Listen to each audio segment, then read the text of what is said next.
this. The Baal Shem Tov on Pirkei Avot, he writes that there's a Gemara where the Gemara says that it's much bigger what's written about Moshe Rabbeinu than what's written about Avraham Avinu and David HaMelech. By Avraham Avinu, he said about himself, I'm dust and ashes. I'm dirt, va'anochi afar va'efer. Right?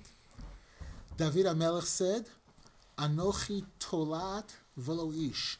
I'm a worm, I'm not a person. Right? But Moshe Rabbeinu said, we're nothing. V'nachnu ma, we are nothing, we're zero. This is a Gemara. This is a statement in the Gemara. So the Baal Shem Tov says, look, can I ask you a question?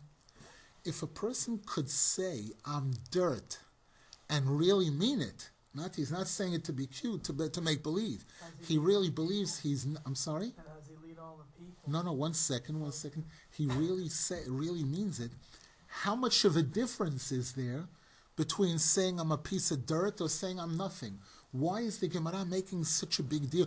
Oh, it's such a big thing what Moshe Rabbeinu said. This one said he's dirt. This one said he's a worm. But he said he's nothing. Come on, what's the difference? What's the big difference? The Baal Shem Tov said people are focusing on the wrong word over there. Avraham Avinu said, I am dust and ashes. David HaMelech said, I am a worm. Moshe Rabbeinu didn't use the I word. He didn't say Anochi. When he wanted to say nothing, he didn't say I'm nothing. He said we, my brother Aharon and I, we're nothing. He didn't say I'm nothing, I'm nobody. He couldn't say, That's the Baal Shem. That's an awesome. Exactly. There are other places in the Torah where he used the word Anochi, where he had to. Hashem told him to. But in this particular context, Moshe Rabbeinu was teaching us something. That's humility. Humility is that here again, somebody comes to a guest in my home, they eat a delicious meal, and they say, wow, that was such delicious food. Sure. Hashem blessed us, Baruch Hashem, we have fruit. We're always putting in Hashem, my wife, always trying to divert the credit, to give the credit as much as possible to Hashem, not I, mine, not kochi v'otzem yadi. So even in tefillah. Exactly. Even in tefillah, it was Hashem that brought me in the right path, and he opened my eyes and my heart. Exactly. He made the connection happen. Exactly. So where's his I though? Because there's still bechira and there's still choice. Where's the I? You understand what I'm saying? The It's all Hashem. So where's the I? The bechira is whether I choose to pray to Hashem, to seek Hashem's help. You follow? Even that comes from Hashem to a degree, but this is one of the things that it's written we can't understand in this world. The question of bechira versus yediyah is something that when Mashiach comes, that's when that's going to be clarified. Today, between the fact that I have a choice to make, on one hand, and on the other hand, Hashem knows in advance what I'm going to do, and everything I'm doing is only from Hashem. Whatever I'm doing, it's Hashem, That's beyond our reasoning to understand. Exactly. It's beyond the scope of the human mind today to be able to understand. Is there any room to ever say that anyone deserves any level of credit? Like, in other words, this guy is the best runner, and he really did. He really ran 30 miles a day, and that wasn't easy. He did do more than other people, let's say, and obviously there is a concept of the 4-year-old kid who knows how to play the piano. You could say, if he knew how to play the piano at 4 years old, clearly there was something there that's not really in his control. Exactly. But then sometimes you can say he ran, and maybe he wasn't such a great runner, but because he pushed himself. So where is there a level of... Both are true. Both are 100% true. But in our minds, as people who believe in Hashem, we try to give the maximum credit to Hashem. There's no question at all that effort. The Torah says, Yagata matzata tamen. If you put in the right effort, then you're going to succeed. So the Torah... But does he deserve, credit for it, so to speak? Very good question. Listen to this question.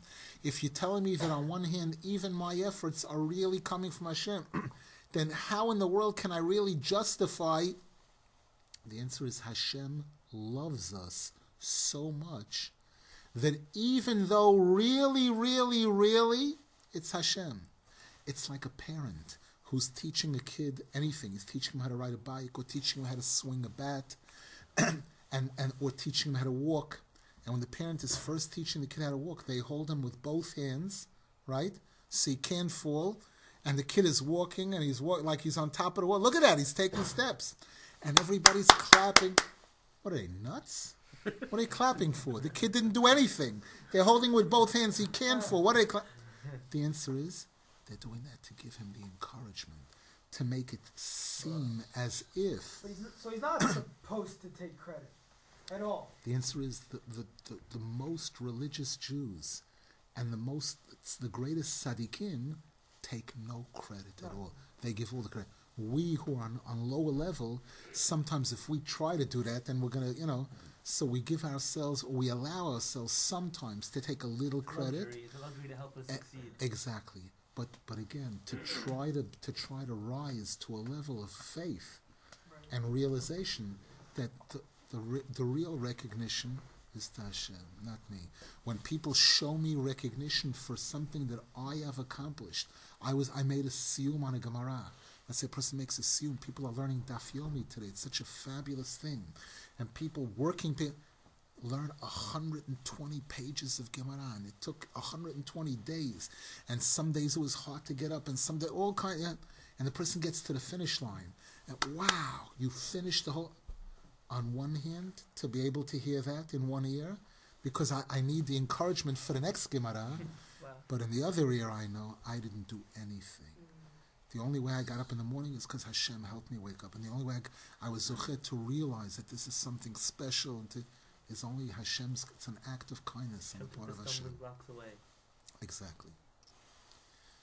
We have to leave something for tomorrow. The most important thing I want to say is, in all seriousness and in all sincerity, I'm visiting from Israel. I was in New York now just for a few days, mamash a few days, and I have a list of a few thousand, literally, a few thousand people that I know in this area, and places that I would want to go to, and things to do, all kinds of important things. And I chose to come here tonight. This is the last night. Tomorrow night, I'm on a plane back there. It's Israel now.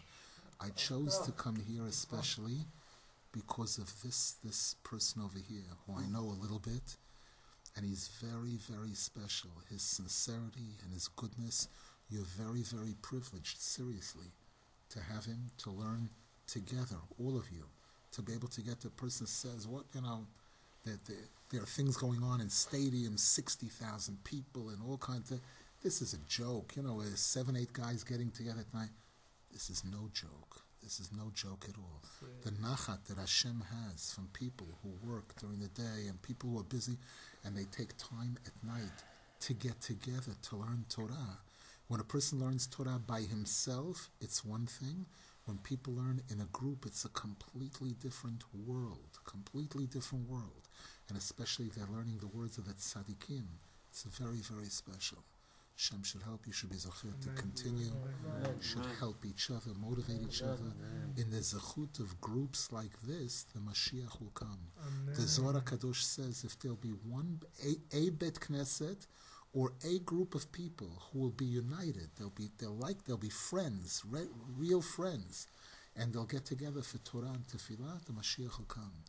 Should be zochet together to see the coming of the Mashiach. Binyan Beit Hamikdash, B'nei B'meinu, Amen v'Amen. I just want to say also on behalf of, I think maybe I can say on behalf of all of us, that we spoke about to walk out, to have an attitude of an ani. But when we have people like yourself coming here, and I feel like every single one of us right now, we feel like the most wealthiest people in the world with the amount of knowledge that you've bestowed on us. And we're all very privileged. We're privileged that Hashem gave us a Torah, and Hashem gave us a Moshe Rabbeinu, and it says there's no such thing as a generation that's orphan. There has to be free choice. And if the other side has such powerful tools today, there's an internet, there's this new thing, there's blackberries and blueberries and greenberries. all of these things to distract us from it. There's all of those tools. Then the other side also has to have tools in order for there to be a balance. So there are tremendous tzaddikim that lived in previous generations and that left behind sifarim, books, and students to be able to give us the tools that we need to get through today, to get through all the tests, the incredible tests, that each one of us has today. I just want to thank you very much for coming. Thank Sheikh Yonatan Hakimen for introducing you Pleasure. to the community. I just want to encapsulate, and I didn't ask any question, but how can we, basically what I heard tonight, and I'm not trying to get closer to Breslov, but I think what is being said and the questions and answers are very much nogea and could help kids who are in yeshivot, in various high schools and so forth. I see what goes on. Unfortunately, kids that can come from affirmist homes, etc. It's very sad.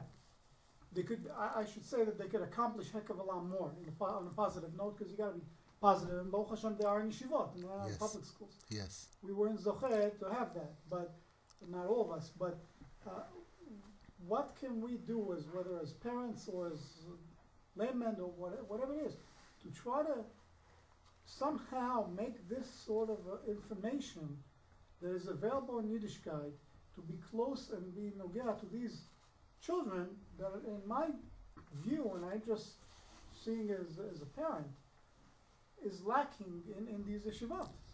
You're 100% right. Something is wrong with that picture. When the Torah describes our generation, it says, "Va'anochi hastir astir es panai bayom hahu." Hashem says, "I will hide my face." What is that hide? Hashem doesn't stutter. If it says a word twice in the Torah, so Rabbi Nachman explains, you have a person who's sick. If the person realizes that they're sick, they can be helped. They go to a doctor. A person says, "I'm sick." A person has a toothache. Well, doctors say that pain is a gift in many cases, because if the tooth didn't hurt, you wouldn't know to go to the dentist, and he wouldn't take a look and tell you have an infection there. And if I didn't clean it out now, you'd be dead in 2 weeks. Chas v'shalom lo. The fact that it was hurting you made you aware that there's something not good going on there, and that's what alerted you to go to a doctor and to go get a cure, etc. Right? So when a person realizes that they have a problem, that's one level.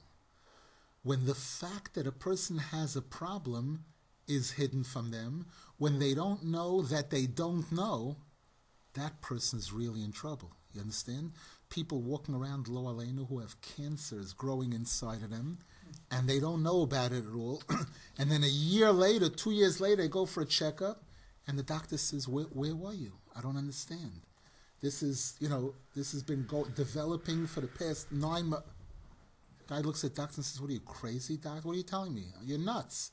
I felt great. I feel great even now. Doctor says, "I know you feel great, but come over here. Look at the screen. Look at this X-ray. Look at this thing. This thing has been growing, and you have no idea." On a spiritual, this is our generation. Our generation is haster astir. That there are people who are religious, supposedly religious, and they don't know that they don't know. And that's the